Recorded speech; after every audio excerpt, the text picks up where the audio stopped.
నమస్కారం SR TV news కి స్వాగతం. హెడ్లైన్ చూద్దాం.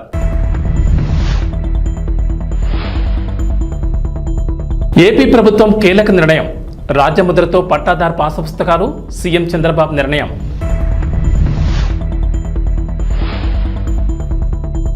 తెలంగాణ రైతులకు గుడ్ న్యూస్. నేడు 2వ విడత రైతు రుణమాఫీ. 1,50,000 లోపు రుణాలు మాఫీ.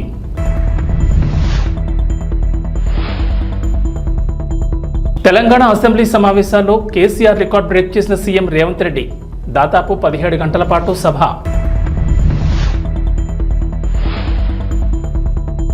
తెలంగాణకు రెయిన్ అలర్ట్.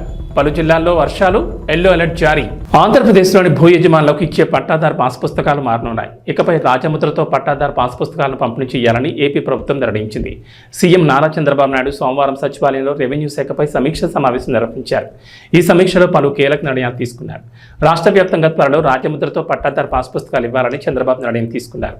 గత వైసీపీ ప్రభుత్వం హయాంలో అప్పటి సీఎం వైఎస్ జగన్మోహన్ రెడ్డి ఫోటోతో పాస్ పుస్తకాలను ముద్రించారు. అయితే తాము అధికారంలోకి వస్తే రాజముద్రతో పాస్ పుస్తకాలు ఇస్తామని చంద్రబాబు హామీ ఇచ్చారు. ఈ నేపథ్యంలో హామీ ఇచ్చిన విధంగా రాజముద్రతో కొత్త పాస్ పుస్తకాలు ఇవ్వాలని ప్రభుత్వం నిర్ణయం తీసుకుంది. ఇప్పటికే రూపొందించిన ఓ పట్టాదారు పాస్ పుస్తకాన్ని సీఎం చంద్రబాబుకు రెవెన్యూ శాఖ అధికారులు చూపించారు. క్యూఆర్ కోడ్ స్కాన్ చేస్తే ఆస్తి వివరాలతో పాటుగా ఆ భూమికి ఎలా వెళ్లాలో దారి కూడా చూపేలా అధికారులు ఈ పట్టాదారు పాస్ పుస్తకాన్ని తయారు చేశారు. అలాగే రాజముద్రతో దీన్ని రూపొందించారు. దీనిపై చంద్రబాబు కూడా కొన్ని సలహాలు ఇచ్చినట్లు తెలిసింది. మరోవైపు చంద్రబాబు చేసిన సమీక్ష వివరాలను మంత్రి అనగాని సత్యప్రసాద్ మీడియాకు వెల్లడించారు. పాస్ పుస్తకాల్లో వైఎస్ జగన్ ఫోటో ఎందుకు వేశారో అర్థం కాలేదన్న మంత్రి ఇకపై రాజముద్రతో పాస్ పుస్తకాలు ఇస్తామని వెల్లడించారు. ఇక గుజరాత్లో ఉన్న ల్యాండ్ గ్రాబింగ్ యాక్ట్ మీద అధ్యయనం చేసి ప్రజలకు మేలు చేసేలా ఏపీలో ఆ చట్టాన్ని రూపొందిస్తామన్నారు.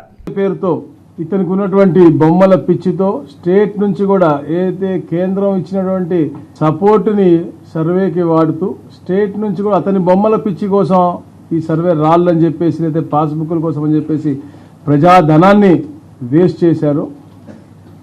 దానిపైన చర్చ జరిగింది.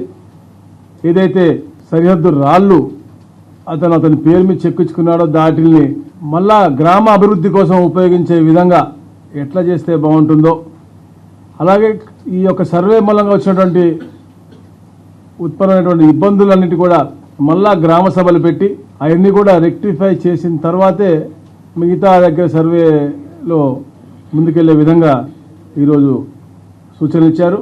మొత్తంగా 77 లక్షల రాళ్ళు ఉన్నాయి. ఆ రాళ్ళని తీయాలంటే మళ్ళీ ఒక 15 కోట్లు ఖర్చు అవుతుంది. ఏదో పేరు తీయాలన్నా కూడా అసలు అతని పేరు ఎందుకు పెట్టుకున్నాడో అతనికి తెలియట్లేదు. అలాగే పాస్బుక్లు కూడా రాబోయే రోజుల్లో పట్టాదారు బుక్లు కూడా రాజముద్రతోనే, ఎందుకంటే అందరూ గర్వంగా గతంలో చూసేవాళ్ళు, చాలా గర్వంగా పెట్టుకునేవాళ్ళు. ఇతని యొక్క ఫోటో పిచ్చితో ఏదో ఉచితంగా ఇచ్చిన విధంగా ఇలా పెట్టిన పరిస్థితి మనం చూసాము. అయితే ఇప్పుడు నూతనమైనటువంటి పాస్బుక్లు దాంట్లో కూడా ఇలా క్యూఆర్ కోడ్ అన్నీ కూడా వచ్చి ఈ క్యూఆర్ కోడ్ వస్తే ఆటోమేటిక్గా అతని విస్తీర్ణం అతని సైజుతో పాటు ఎక్కడికైతే వెళ్ళాలో దారి కూడా చూపించే విధంగా ఈ యొక్క కొత్త పాస్బుక్లు కూడా రూపకల్పన చేస్తా ఉన్నారు. తెలంగాణలోని రైతులకు గుడ్ న్యూస్. కాంగ్రెస్ ప్రభుత్వం హామీ ఇచ్చిన విధంగా నేడు 2వ విడత రైతు రుణమాఫీ కానుంది. అసెంబ్లీ వేదికగా మధ్యాహ్నం 12 గంటలకు సీఎం రేవంత్ రెడ్డి 2వ విడత రైతు రుణమాఫీ చేయనున్నారు. ఈ నెల 18న తొలి విడతలో 1,00,000 లోపు రుణాలు మాఫీ చేసిన సంగతి తెలిసిందే. 1,00,000 లోపు రుణాలున్న దాదాపు 11.50 లక్షల మంది రైతుల ఖాతాల్లోకి 6,000 కోట్లకు పైగా నిధులు జమ చేశారు. జూలై 31లోగా 2వ విడత మాఫీ చేస్తామని రేవంత్ ప్రభుత్వం చెప్పిన విధంగా నేడు రుణమాఫీకి సిద్ధమైంది. 2వ విడతలో భాగంగా 1,00,000 నుంచి 1,50,000 వరకు రుణాలు తీసుకున్న రైతులకు లబ్ధి చేకూరనుంది. ఈ దఫాలో దాదాపు 7 లక్షల మంది రైతుల అకౌంట్లలో డబ్బులు జమ చేయనున్నారు. అందుకు 7,000 కోట్లు సిద్ధం చేసినట్లు అధికారులు వెల్లడించారు. అసెంబ్లీ ఆవరణలో 12 గంటలకు సీఎం రేవంత్ లాంఛనంగా 2వ విడత మాఫీ చేయనున్నారు. అందుకు అధికారులు ఏర్పాట్లు పూర్తి చేశారు. శాసనసభ ప్రాంగణంలో రాష్ట్ర ప్రభుత్వం 2 లక్షల రూపాయల రుణమాఫీ కార్యక్రమానికి సంబంధించి 2వ విడత రుణమాఫీ చేసే కార్యక్రమాన్ని ఇక్కడ ఏర్పాటు చేయటం చాలా సంతోషకరమైనటువంటి కార్యక్రమం ఇది. ప్రభుత్వానికి సంబంధించినంత వరకు. తెలంగాణ అసెంబ్లీ సమావేశాలు వాడివేడిగా సాగుతున్నాయి. సోమవారం 5వ రోజు అధికార ప్రతిపక్షాల మధ్య సవాళ్లు ప్రతి సవాళ్లతో దద్దరిల్లింది సభ. ఉదయం 10 గంటలకు సమావేశాలు ప్రారంభం కాగా అసెంబ్లీలో పద్దులపై సుదీర్ఘంగా చర్చ కొనసాగింది. ప్రశ్నోత్తరాల కార్యక్రమాన్ని రద్దు చేసి బడ్జెట్ పద్దుపై చర్చించారు. 19 శాఖల పద్దులపై సోమవారం అసెంబ్లీలో చర్చ కొనసాగింది. సోమవారం ఉదయం 10 గంటలకు ప్రారంభమైన సభ మంగళవారం ఉదయం 3 గంటల 15 నిమిషాల వరకు సుదీర్ఘంగా కొనసాగింది. సాయంత్రం 4 గంటల 40 నిమిషాల నుంచి 5 గంటల 50 నిమిషాల వరకు టీ బ్రేక్ ఇచ్చారు. టీ బ్రేక్ అనంతరం అసెంబ్లీ మళ్లీ మొదలైంది. సుమారు 17 గంటలకు పైగా అసెంబ్లీ సమావేశాలు సాగాయి. దీంతో మాజీ సీఎం కేసీఆర్ రికార్డును ప్రస్తుత సీఎం రేవంత్ బ్రేక్ చేశారు. బీఆర్ఎస్ అధికారంలో ఉన్న సమయంలో అర్ధరాత్రి 2 గంటల వరకు సభ జరిగింది. అప్పట్లో అదే రికార్డ్. అయితే ఇప్పుడు ఆ రికార్డును రేవంత్ ప్రభుత్వం బ్రేక్ చేసింది. సోమవారం ఉదయం 10 గంటలకు ప్రారంభమైన సభ సాయంత్రం టీ బ్రేక్ తర్వాత మంగళవారం తెల్లవారుజామున 3 గంటల 15 నిమిషాల వరకు కొనసాగించారు. సీఎం రేవంత్ రెడ్డి, డిప్యూటీ మల్లుబట్టి విక్రమార్కలు ప్రసంగం, మంత్రి కోమటిరెడ్డి వర్సెస్ జగదీష్ రెడ్డి, మంత్రి సీతక్క వర్సెస్ కౌశిక్ రెడ్డి మధ్య మాటల యుద్ధం నడిచింది. బడ్జెట్ నిధులు, విద్యుత్ రంగంపై చర్చలు హాట్గా సాగాయి. 2400 మెగావాట్ల పవర్ ప్రాజెక్ట్ టెండర్ పిలిస్తే BHEL Korean company, BHEL company, ఇంకొక కంపెనీ టెండర్లో పార్టిసిపేట్ చేసింది అధ్యక్ష. జార్ఖండ్లో 18% లెస్. సేమ్ తెలంగాణలో ఏ తారీఖు నాడైతే అంచనా రేట్లకు తెలంగాణ ప్రభుత్వం బిహెచ్ఎల్కు కాంట్రాక్ట్ ఇచ్చిందో సేమ్ సమయంలో, నేను తారీఖు కూడా మీకు చెప్తా అధ్యక్ష, 2017 అధ్యక్ష, జూలై 18, 2017 సేమ్ సందర్భంలో జార్ఖండ్ ప్రభుత్వము క్లియర్గా 2400 మెగావాట్ల విద్యుత్ ఉత్పత్తి చేసే టెండర్ పిలిస్తే, సూపర్ క్రిటికల్ టెండర్ మీద వాళ్ళు టెండర్ పిలిస్తే బిహెచ్ఎల్, దుసాన్ అనే కొరియన్ కంపెనీ, ఎల్ఎన్టీ కంపెనీ 3 టెండర్ల కాంపిటీషన్లో పాల్గొన్నాయి అధ్యక్ష. ఇదే బిహెచ్ఎల్ 18% లెస్ కోట్ చేసి ఆ వర్క్ తీసుకున్నది అధ్యక్ష. ఈరోజు టెండర్ జరిగితే బిహెచ్ఎల్ కాంపిటీట్ చేసి జార్ఖండ్ రాష్ట్రంలో 18% లెస్లా సూపర్ క్రిటికల్ 2400 మెగావాట్ల పవర్ ప్రాజెక్టు టెండర్ అక్కడ తగ్గించుకుంటే ఇక్కడ రేట్లకు వీళ్ళు ఒప్పందం చేశారు. అంటే 18% లెస్లో తెలంగాణలో వర్కులు చేయడానికి అవకాశం ఉన్న పవర్ ప్రాజెక్టును 4000 మెగావాట్ల విద్యుత్ పవర్ ప్రాజెక్టును బిహెచ్ఎల్కి అప్పచెప్పి ఏం చెప్పిండ్రు అధ్యక్ష? ఆ రోజు 2.5 సంవత్సరాలలో తెలంగాణలో విద్యుత్ ఉత్పత్తి చేసేది ఉన్నది కాబట్టి మేము బిహెచ్ఎల్కి ఇచ్చినామన్నారు. 9 ఏళ్ళు అయింది అధ్యక్ష టెండర్ ఇచ్చి. 9 ఏళ్ళు అయినా ఇంతవరకు ఉత్పత్తి మొదలు కాలేదు అధ్యక్ష. ఆనాడు 7 కోట్లకు పర్ మెగావాట్ విద్యుత్ ఉత్పత్తి చేస్తామని ఒప్పందం చేస్తే ఇవాళ 10 కోట్ల రూపాయలకు పెరిగింది అధ్యక్ష అంచనా. కొన్ని వేల కోట్ల రూపాయల కుంభకోణం జరిగింది. కుంభకోణానికి కారణం అక్కడ మాట్లాడేటైనా వాళ్ళ గురువు గారు దోపిడీకి ఏ విధంగా మొత్తం రాష్ట్రాన్ని జొర్రేయచ్చో, ఏ విధంగా దోసుకోవచ్చో వీళ్ళు చేసిన ప్రయత్నాలను, అది జార్ఖండ్ ఛత్తీస్గఢ్ నుంచి పవర్ పర్చేజ్ అగ్రిమెంట్లో జరిగిందేంది, భద్రాద్రిలో సబ్ క్రిటికల్ టెక్నాలజీ, గుజరాత్కు సంబంధించిన ఇండియా బుల్ అనే కంపెనీ సబ్ క్రిటికల్ టెక్నాలజీతోని 1000 మెగావాట్స్కు పర్చేజ్ అగ్రిమెంట్ ఇచ్చింది అధ్యక్ష బిహెచ్ఎల్కు. ఆ తర్వాత 2011లో కేంద్ర ప్రభుత్వం ఒక యాక్ట్ తీసుకొచ్చింది, పార్లమెంటులో అమెండ్ చేసి 2013 సంవత్సరం లోపల దేశంలో ఉన్న అన్ని సబ్ క్రిటికల్ టెక్నాలజీ పవర్ ప్రాజెక్టులను అన్నిటిని కూడా సూపర్ క్రిటికల్కు మార్చుకోవాలి. కొత్తగా నిర్మాణం చేయబోయే ప్రాజెక్టులు కూడా super critical technology. Sub critical technology అంటే నేను సింపుల్గా చెప్పదలుచుకున్నా అధ్యక్ష, సబ్ క్రిటికల్లో నువ్వు బొగ్గు పోసి ఉత్పత్తి చేస్తే బూడిద బొచ్చడు వస్తుంది, విద్యుత్ తక్కువ వస్తుంది అధ్యక్ష, కాలుష్యం ఎక్కువ వస్తుంది అధ్యక్ష. సో కాలుష్యాన్ని నియంత్రించడానికి, విద్యుత్ ఉత్పత్తి సామర్థ్యాన్ని పెంచడానికి, బూడిదను తగ్గించడానికి ఆ కాలం జల్లిన సబ్ క్రిటికల్ టెక్నాలజీని ఆపేసి సూపర్ క్రిటికల్లో బూడిద తక్కువ, విద్యుత్ ఎక్కువ, కాలుష్యం నియంత్రించవచ్చని సూపర్ క్రిటికల్కి వెళ్ళమని మన్మోహన్ సింగ్ గారు కేంద్ర ప్రభుత్వం చట్టం తీసుకొచ్చింది. చట్టం తీసుకొచ్చి కట్ ఆఫ్ డేట్ కూడా ఇచ్చింది. 2011లో చట్టాన్ని చేసినప్పుడు 2013 ఆఖరి వరకు ఇవన్నీ కూడా మార్చాలి కొత్తయని. ఈ పీరియడ్లో ఇండియా బుల్స్ అనే గుజరాత్ కంపెనీ బిహెచ్ఎల్కి పర్చేజ్ ఆర్డర్ ఇచ్చి కొనుగోలు చేసినాక యాక్ట్ మారింది. యాక్ట్ మారినాక వాళ్ళు అక్కడ ప్రారంభించలేకపోయారు, అది అక్కడ ఉండిపోయింది. వాళ్ళు వెనక్కి బిహెచ్ఎల్ను మేము కట్టిన పైసలు మాకు వాపస్ ఇవ్వండి అని అడిగినారు. అప్పుడు బిహెచ్ఎల్ ఏమన్నది, మీరు పర్చేజ్ ఆర్డర్ ఇచ్చిండ్రు, మేము ఆల్రెడీ మిషన్లు తయారు చేసి ఆడ పెట్టినాం, ఇప్పుడు మీ డబ్బులు మీకు వెనక్కి ఇవ్వడానికి లేదు, మిగతా బ్యాలెన్స్ కూడా మాకు కట్టాల్సిందని వాళ్ళు అన్నారు. అప్పుడు బిహెచ్ఎల్ని ఏం చేయాలంటే, ఎవడైనా తలమాసినోడు ఎవడైనా రాష్ట్రాన్ని దిగమింగటోడు దొరికితే బక్రాగాన్ని తీసుకొచ్చి మాకు అప్పచెప్పు, ఆ బక్రాగాన్ని నెత్తి మీద ఇవన్నీ పెడతాం, నువ్వు నీ పైసలు తీసుకొని పోని. అప్పుడు ఆ బక్రా ఎవరైనా అంటే అక్కడ మాట్లాడటాయన అయిండు. కమిషన్ల కక్కుర్తి పడి ఇండియా బుల్ నుంచి 1000 కోట్లు మెక్కి కాలం జల్లిన సబ్ క్రిటికల్ టెక్నాలజీని బిహెచ్ఎల్ నుంచి మేము కొనుగోలు చేస్తామని వీళ్ళు వెళ్ళి ఒప్పందాలు చేసుకున్నాక వీళ్ళు పేమెంట్లు బిహెచ్ఎల్ చేస్తే బిహెచ్ఎల్ ఇండియా బుల్స్ గుజరాత్ కంపెనీకి పైసలు వాపసు ఇచ్చిండు అధ్యక్ష. అంటే ఇండియా బుల్స్కు వీళ్ళకు మధ్యలో జరిగిన ఒప్పందం, జరిగిన అవినీతి లావాదేవీలు, చీకటి వ్యాపారాలు, దాంట్లో భాగంగానే ఇండియా బుల్స్ కంపెనీని బెయిల్ అవుట్ చేయడానికి వీళ్ళు బిహెచ్ఎల్ దగ్గరకు పోయి కాలం జల్లిన టెక్నాలజీని నామినేషన్ బేసిస్ మీద బిహెచ్ఎల్కి ఇచ్చి తెచ్చిండ్రు అధ్యక్ష. ఏపీలో ఇంటర్ విద్యార్థులకు ప్రభుత్వం శుభవార్త చెప్పింది. ప్రభుత్వ జూనియర్ కాలేజీలో చదువుతున్న ఇంటర్మీడియట్ విద్యార్థులకు ఉచిత పుస్తకాలు, బ్యాగుల పంపిణీకి అధికారులు ఏర్పాట్లు చేశారు. మొత్తం 1,08,619 మంది ఫస్ట్ ఇయర్, 92,134 మంది సెకండ్ ఇయర్ విద్యార్థులకు ఈ పుస్తకాలు అందజేయనున్నారు. ఒక్కో విద్యార్థికి 12 నోట్ పుస్తకాలతో పాటుగా సంబంధిత గ్రూప్ పాఠ్య పుస్తకాలు, బ్యాగ్ పంపిణీ చేయనున్నారు. ఇప్పటికే ఇవి జిల్లా కేంద్రాల నుంచి మండల కేంద్రాలకు చేరాయి. వీటిని త్వరలోనే విద్యార్థులకు పంపిణీ చేయనున్నారు. రాష్ట్ర వ్యాప్తంగా ప్రభుత్వ కాలేజీలో చదివే ఒక్కో విద్యార్థికి పాఠ్య పుస్తకాలతో పాటు 6 చొప్పున వైట్ రోల్ నోట్స్ బ్యాగ్తో సహా పంపిణీ చేస్తారు. అయితే త్వరలోనే నియోజకవర్గాల వారి ఎమ్మెల్యేలతో పుస్తకాలు పంపిణీ చేయబోతున్నట్లు తెలుస్తోంది.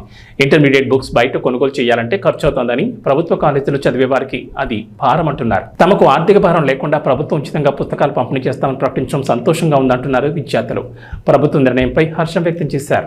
జనసేన పార్టీ సరికొత్త రికార్డు నమోదు చేసింది. ఈ నెల 18న సభ్యత్వ నమోదు ప్రారంభం కాగా ఇప్పటి వరకు 10 లక్షల సభ్యత్వాలు నమోదయ్యాయని నేతలు తెలిపారు. దీంతో జనసేన పార్టీ కీలక నిర్ణయం తీసుకుంది. మరో వారం పాటు సభ్యత్వ నమోదుకు గడువును పెంచామని పార్టీ రాజకీయ వ్యవహారాల కమిటీ చైర్మన్, రాష్ట్ర మంత్రి నాదెండ్ల మనోహర్ తెలిపారు. జనసేన పార్టీ నేతలతో టెలికాన్ఫరెన్స్ నిర్వహించి ప్రతి నియోజకవర్గంలోనూ 5,000 మంది క్రియాశీల సభ్యత్వం తీసుకునేలా కృషి చేద్దామన్నారు. గత ఏడాది కంటే ఎక్కువగా రికార్డు స్థాయిలో సభ్యత్వాలు నమోదయ్యాయన్నారు. ఏపీలో 175 నియోజకవర్గాలతో పాటు తెలంగాణలో ఎంతో ఉత్సాహంగా సభ్యత్వాలు జరుగుతున్నాయన్నారు. తెలుగు రాష్ట్రాల్లో సభ్యత్వం తీసుకునేందుకు ప్రజలు ముందుకు రావడం శుభపరిణామన్నారు. సభ్యత్వ నమోదు సమయంలో కొన్ని సాంకేతిక సమస్యలు వచ్చాయన్నారు. తెలుగు రాష్ట్రాల్లో సభ్యత్వ నమోదుకు జన సైనికులు ముందుకొస్తున్నారని, తీవ్రంగా వర్షాలు పడి ఇబ్బంది పెట్టినందువల్ల సభ్యత్వ నమోదు గడువును పెంచాలని పార్టీ నేతలు కోరారన్నారు. జనసేన పార్టీ నేతలు కేడర్ వినతి మేరకు మరో వారం గడువు పెంచుతూ నిర్ణయం తీసుకున్నారని నాదెండ్ల మనోహర్ తెలిపారు. ఇప్పటి వరకు దాదాపు 10 లక్షల సభ్యత్వాలు నమోదయ్యాయని, గత ఏడాది కంటే ఎక్కువగా రికార్డు స్థాయిలో సభ్యత్వాలు నమోదయ్యాయని నాదెండ్ల మనోహర్ తెలిపారు. సభాధ్యక్షుడు మండల రాజేష్ గారికి, సోదరుడు అమ్మిశెట్టి వాసు గారికి, రాష్ట్ర వ్యాప్తంగా జనసేన పార్టీ కోసం మనందరితోటి అహర్నిశలు కార్యక్రమం విజయవంతం జరగాలనే తపనతో పనిచేసిన మన కళ్యాణం శ్రీనివాసరావు గారికి, అదేవిధంగా ఐటీ విభాగానికి మొదటి నుంచి కూడా పార్టీ కార్యక్రమాల్లో పవన్ కళ్యాణ్ గారి స్ఫూర్తితోటి ఇతర దేశాల్లో అవకాశాలు ఉన్నా కూడా మన దేశంలోనే ఎక్కువ సమయం కేటాయించి పార్టీ కోసం అంకిత భావం చేస్తున్న మన ఐటీ విభాగం అధ్యక్షుడు మిర్యాల శ్రీనివాస్ గారికి, స్థానికంగా ఉన్న వీర మహిళ రీజనల్ కోఆర్డినేటర్లకి, వివిధ విభాగాల సభ్యులకు, అదేవిధంగా విజయవాడ పట్టణ డివిజన్స్లో పోటీ చేసి కొంతమంది పార్టీ కోసం రాత్రింబవలు కృషి చేసి నిలబడిన వ్యక్తులు, వారితో పాటు ఈరోజు ఆ డివిజన్ అధ్యక్షులుగా ఉన్న ప్రతి ఒక్కరు కూడా మనస్ఫూర్తిగా విజయవాడ వెస్ట్ నియోజకవర్గంలో వాళ్ళందరినీ కూడా నేను అభినందిస్తున్నాను. నిజంగా చెప్పాలంటే క్రియాశీలక సభ్యత్వం ఒక ఎమోషన్. పార్టీతో మనం ఒక కుటుంబ సభ్యులుగా పవన్ కళ్యాణ్ గారు చేస్తున్న ప్రయాణంలో మన అడుగుజాడలు కూడా ఉండాలని, ఆయన చేసిన కృషిలో కొంతవరకు మనం ఏదో విధంగా భాగస్వాములు అవ్వాలని తపనతోటి రాష్ట్ర వ్యాప్తంగా ఎంతోమంది జన సైనికులు, వీర మహిళలు నిల్చున్నారు. మొదటి సంవత్సరంలో ఆ రోజు కరోనా తీవ్రంగా ఉన్నప్పుడు 1,00,000 సభ్యత్వం చేయగలిగాం 2021లో. 2022 వచ్చే వరకు సుమారు 3,50,000 సభ్యత్వం చేయగలిగాం. గత సంవత్సరం 2023లో అది 6,47,000కి మనం రాష్ట్ర వ్యాప్తంగా తీసుకెళ్ళగలిగాం. భారతదేశంలో ఈ రోజుకి కూడా ఏ రాజకీయ పార్టీ తన సభ్యులను ఒక కుటుంబ సభ్యులుగా భావించుకుని వాళ్ళకి రక్షణే కాకుండా ధైర్యం నింపే విధంగా, వాళ్ళకి ఒక మనస్ఫూర్తిగా వాళ్ళకి ఒక అవకాశం, ఒక వేదిక అద్భుతమైన భవిష్యత్తు ఉందనే ఒక నమ్మకంతో వచ్చిన వాళ్ళందరినీ కూడా గౌరవించుకోవాలనే ఆలోచనతో మన పార్టీ అధ్యక్షులు పవన్ కళ్యాణ్ గారు ఈ క్రియాశీలక సభ్యత్వం ఆ రోజు ప్రారంభించాం.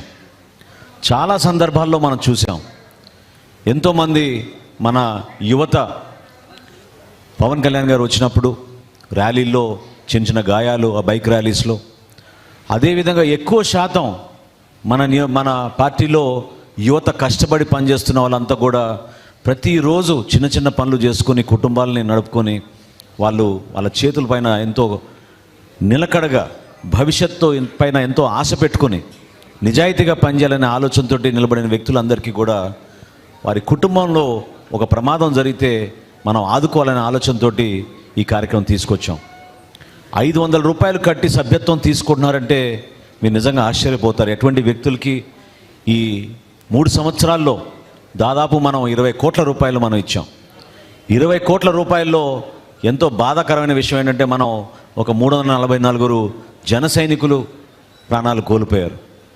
కానీ కోల్పోయిన ప్రతి కుటుంబానికి పవన్ కళ్యాణ్ గారు ఇచ్చిన 5 లక్షల రూపాయలు ఆ చెక్ తీసుకెళ్ళి మనం అందించినప్పుడు ఆ కుటుంబానికి ఒక భరోసాగా నాయకత్వం అంతా కలిసి వచ్చి చాలామంది పాపం ఈ రోజుకి పేదరికంలో ఉన్న కుటుంబాలు వాళ్ళకి 5 లక్షల ఆర్థిక సాయమే కాకుండా పార్టీ నుంచి మేము మీకోసం నిలబడతాం, మీరు ధైర్యంగా ఉండండి, ఎటువంటి సమస్యలు వచ్చినా కూడా మా పార్టీ నాయకులు మీకు అండగా నిలబడతారని మనం ఈ క్రియాశీలక సభ్యత్వం ద్వారా మనం తీసుకెళ్ళగలిగాం. మేమందరం కూడా మీకు అండగా నిలబడతాం. ఏనాడు మమ్మల్ని వదిలేశారనే భావన మీకు ఉండకూడదనే ఉద్దేశంతో ఈ కార్యక్రమం ఏర్పాటు చేసుకున్నాం. ఇంత పెద్ద వాన కురుస్తున్నా కూడా మీరు అందరూ హాజరైనందుకు మనస్ఫూర్తిగా మిమ్మల్ని అందరినీ కూడా అభినందిస్తూ పార్టీ అధ్యక్షులు పవన్ కళ్యాణ్ గారి తరఫున, జనసేన పార్టీ తరఫున మీ అందరికీ కూడా రాబోయే రోజుల్లో సంతోషంగా సుఖ సంతోషాలతో ఉండాలని మిమ్మల్ని మనస్ఫూర్తిగా కోరుకుంటూ అభినందిస్తూ సెలవు తీసుకుంటున్నాను. జై జనసేన, జై జనసేన, జై జనసేన. తిరుమలకు వెళ్లే శ్రీవారి భక్తులు స్వామివారి దర్శనానికి ముందు శ్రీవారి పుష్కరిణిలో స్నానం చేయడం ఆనవాయితీ. తలనీలాలు సమర్పించిన భక్తులతో పాటుగా ఇతర భక్తులు కూడా కోనేటిలో స్నానం చేసి శ్రీవారిని దర్శించుకుంటూ ఉంటారు. అయితే ఆగస్టు 1వ తేదీ నుంచి నెల రోజుల పాటు మీకు ఆ భాగ్యం దక్కకపోవచ్చు. తిరుమల శ్రీవారి ఆలయం వద్ద ఉన్న పుష్కరిణిని ఆగస్టు 1 నుంచి 31వ తేదీ వరకు మూసివేనున్నారు. ఈ నెల రోజుల పాటు శ్రీవారి భక్తులకు కోనేటిలో స్నానం చేసేందుకు వీలుండదు. ఈ విషయాన్ని టీటీడీ ఒక ప్రకటనలో తెలిపింది. శ్రీవారి పుష్కరిణిలో ఉన్న నీటిని పూర్తిగా తొలగించి పైపులైన్ల మరమ్మతులు, సివిల్ పనులు చేసేందుకు నెల రోజుల పాటు పుష్కరిణి మూసివేయనున్నట్లు టీటీడీ ఒక ప్రకటనలో తెలిపింది. ఈ నేపథ్యంలో నెల రోజులు పుష్కరిణి హారతి కార్యక్రమం ఉండదని తెలిపింది. శ్రీవారి పుష్కరిణిలో నీటిని నిల్వ చేయరు. ఈ నీటిని శుద్ధి చేసి మళ్లీ ఉపయోగించుకునేందుకు రీసైక్లింగ్ వ్యవస్థను సైతం ఏర్పాటు చేసుకున్నారు. ఇక నిరంతరంగా నీటిని శుద్ధి చేస్తూ వినియోగిస్తూ ఉంటారు. అయితే శ్రీవారి వార్షిక బ్రహ్మోత్సవాల సందర్భంగా నెల రోజులు కోనేటిని మూసివేసి మరమ్మతులు చేపడుతూ ఉంటారు. ఇందులో భాగంగా మొదటి 10 రోజులు కోనేటిలో నీటిని తొలగిస్తారు. ఆ తర్వాత 10 రోజుల పాటు మరమ్మతులు చేపడతారు. ఆఖరి 10 రోజుల్లో నీటిని నింపే కార్యక్రమం ఉంటుంది. ఈ మొత్తం పనులను టీటీడీ వాటర్ వర్క్స్ విభాగం చేపడుతూ ఉంటుంది. పులులను వేటాడితే తాట తీస్తామంటూ AP deputy CM Pawan Kalyan హెచ్చరించారు. అంతర్జాతీయ పులుల దినోత్సవం సందర్భంగా నిర్వహించిన కార్యక్రమంలో పవన్ కళ్యాణ్ పాల్గొన్నారు. ఈ సందర్భంగా మాట్లాడిన పవన్ కళ్యాణ్ పులుల సంఖ్య పెంచే దిశగా సంరక్షణ ప్రణాళికలు సిద్ధం చేయాలని అధికారులను ఆదేశించారు. టైగర్ రిజర్వ్ పరిధిలో పులుల సంరక్షణకు ప్రత్యేక చర్యలు తీసుకోవాలని స్పష్టం చేశారు. పులులను కాపాడితే అవే అడవులను రక్షిస్తాయని, పచ్చదనం పెరిగితే పర్యావరణ సమతుల్యం ఉంటుందని పవన్ అన్నారు. మన్ కీ బాత్ కార్యక్రమంలో నల్లమలలో టైగర్ ట్రాకర్స్గా చెంచుల గురించి ప్రధానమంత్రి మోడీ ప్రస్తావించడం సంతోషకరమని పవన్ అన్నారు. Principal Chief Conservator of Forest and Head of Forest Forestry, Chiranjeev Chaudhary ji, and Special Chief Secretary Sri Anant Ramagar, Deputy Directors of Project Tiger and other officers of Forest Department. My heartfelt namaskars to you all.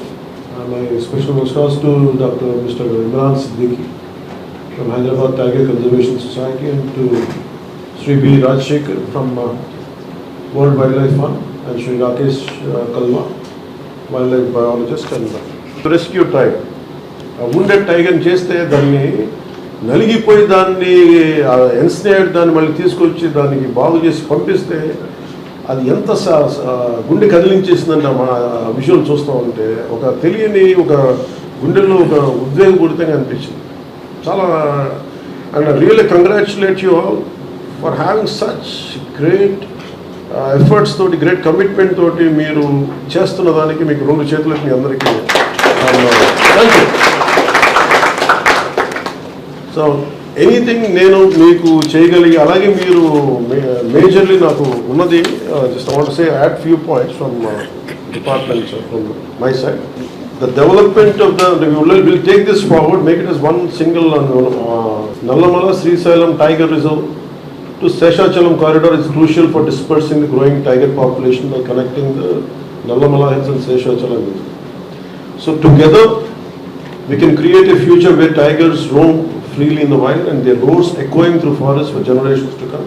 We are committed to that, and we are committed for that, and we will take it forward.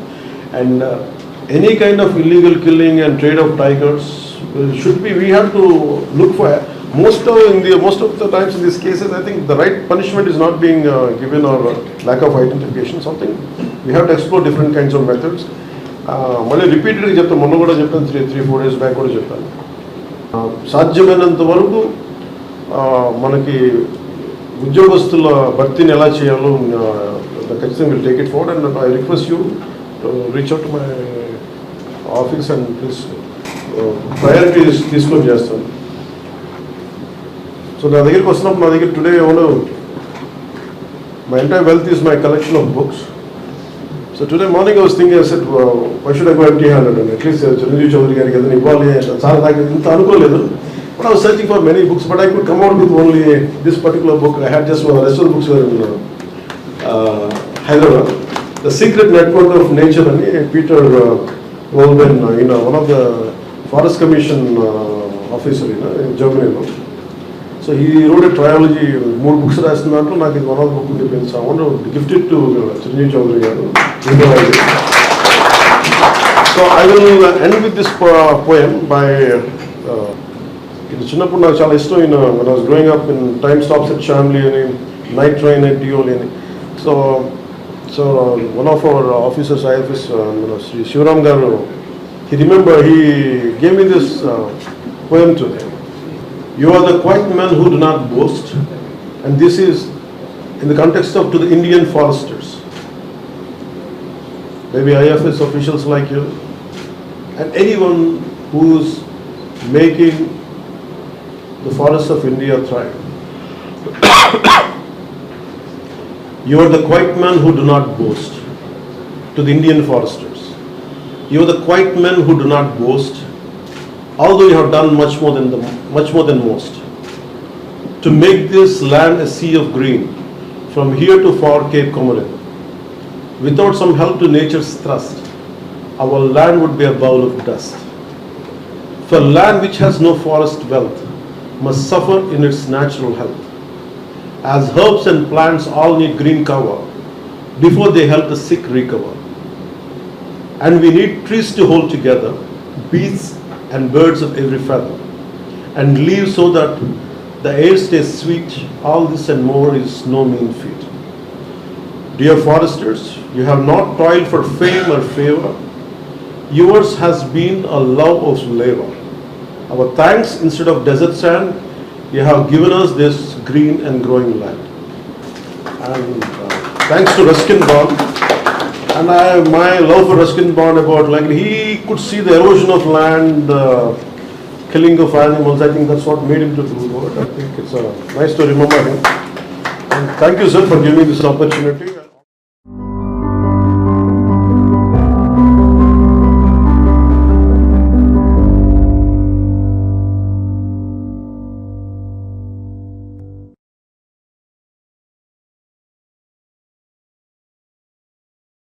Telangana వాసులకు బోనాల పండుగ అంటే ఓ emotion. Telangana సంస్కృతి సంప్రదాయాలు ఉట్టిపడేలా గ్రామ దేవతలు కులదైవాలను పెద్ద ఎత్తున ఉత్సవాలు చేస్తూ ఉంటారు. ఆషాఢ మాసం సందర్భంగా తెలంగాణ వ్యాప్తంగా ఈ బోనాల సంబరాలను వైభవంగా నిర్వహిస్తున్నారు. ముఖ్యంగా హైదరాబాద్లో అయితే గోల్కొండ బోనాల నుంచి మొదలు పెడితే మహంకాళి బోనాలు, లాల్ దర్వాజా బోనాలను అట్టహాసంగా నిర్వహిస్తారు. ఈ క్రమంలోనే ఈరోజు పాత బస్తీలో ఘనంగా నిర్వహించిన లాల్ దర్వాజా బోనాల సందర్భంగా వేడుకల్లో పాల్గొన్న గోషామహల్ బీజేపీ ఎమ్మెల్యే రాజాసింగ్ మరోసారి సంచలన వ్యాఖ్యలు చేశారు. బోనాల పండుగ అంటే చాలామంది యువత తాగడం, ఎగరడం మాత్రమే అనుకుంటున్నారని, బోనాల పండుగ అంటే అది కాదన్నారు రాజాసింగ్. బోనాల పండుగ అంటే మన ధర్మం, సంస్కృతి అని చెప్పుకొచ్చారు. మన సంస్కృతిని కాపాడడం మన అందరి బాధ్యత అని యువతకు ఈ పండుగ ప్రాముఖ్యతను వివరించాలని సూచించారు. కొంతమంది మాత్రం బోనాల పండుగ అంటే తాగే పండుగని ప్రొజెక్ట్ చేస్తున్నారంటూ అసహనం వ్యక్తం చేశారు. ప్రజలంతా సుఖశాంతులతో ఉండాలని, పంటలు సమృద్ధిగా పండాలని, అమ్మవారికి మొక్కులు చెల్లించుకుంటారని వివరించారు. బోనాల పండుగలో హిందూ భక్తులు తమ కుటుంబం బాగుండాలని మేకలు, గొర్రెలను అమ్మవారికి సమర్పిస్తారని రాజాసింగ్ వివరించారు. అయితే ఆ మేకను బలిచ్చేవాళ్ళు ముస్లింలై ఉంటారని చెప్పుకొచ్చారు. హిందువుల్లో కూడా కొంతమంది మేకలను కోసేవాళ్ళు ఉంటారని, వారిని పిలిపించి కోపించుకోవాలని సూచించారు. ఎందుకంటే ముస్లిం వాళ్ళతో కోయిస్తే వాళ్ళ అల్లాకి సమర్పించేటట్లు ఫాతియా చదివి హలాల్ చేసుకొస్తారని, దాంతో అది ఎంగిలవుతుందని తెలిపారు. అమ్మవారికి ఎంగిల్ చేసిందని బలి ఇవ్వకూడదని, హలాల్ని బహిష్కరణ చేయాలంటూ రాజా సింగ్ పిలుపునిచ్చారు.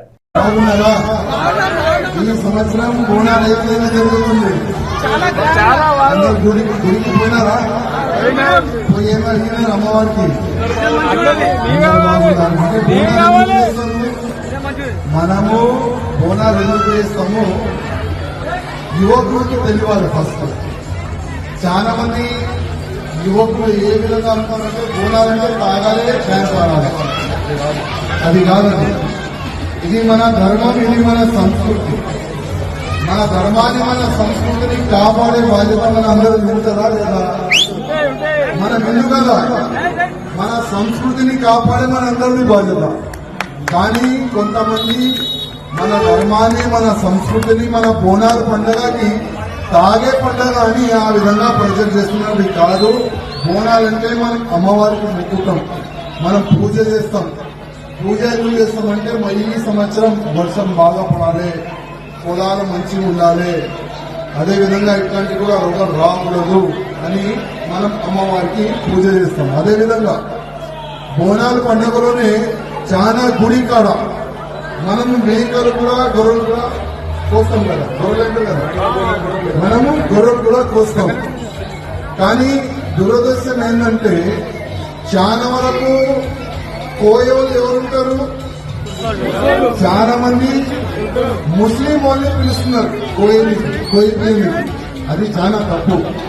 ఎందుకంటే మన చాలా వరకు మన హిందువులు కూడా ఉన్నారు, వాళ్ళకి పిలిపించి కోయిపియాలని నేను రిక్వెస్ట్ చేస్తున్నా. ఎందుకంటే ముస్లిం వాళ్ళతోని కోయిపిస్తే ఆయన కోసే ముందు ఒక స్లోగన్ అయినా తీసుకున్నాడు. ఆయన నోట్లో ఆయన స్లోగన్ ఏ విధంగా తీసుకుంటే, ఈ మేక నేను అల్లాకి ఇప్పిస్తున్నా, ఈ మేక, ఈ గొర్రె నేను అల్లాకి ఇప్పిస్తున్నా అని కోస్తాడు ఆయన. అది ఎంగిలైందా లేదా? ఎంగిలైపోయింది కదా. అదే ఎంగిలైనా మనం అమ్మవారికి ఇప్పిస్తామా? ఎక్కేము కదా. అందుకోసం అది చిన్న నాలెడ్జ్, కానీ చాలా పెద్ద మాట. మన అమ్మవారికి ఎంగిలి ఎట్టి పరిస్థితుల్లో ఎక్కియొద్దు. మన హిందువులకి పిలవాలి. మన హిందూ పోయే ముందు జయ మాతా దేవికి వస్తాడు. అందుకోసం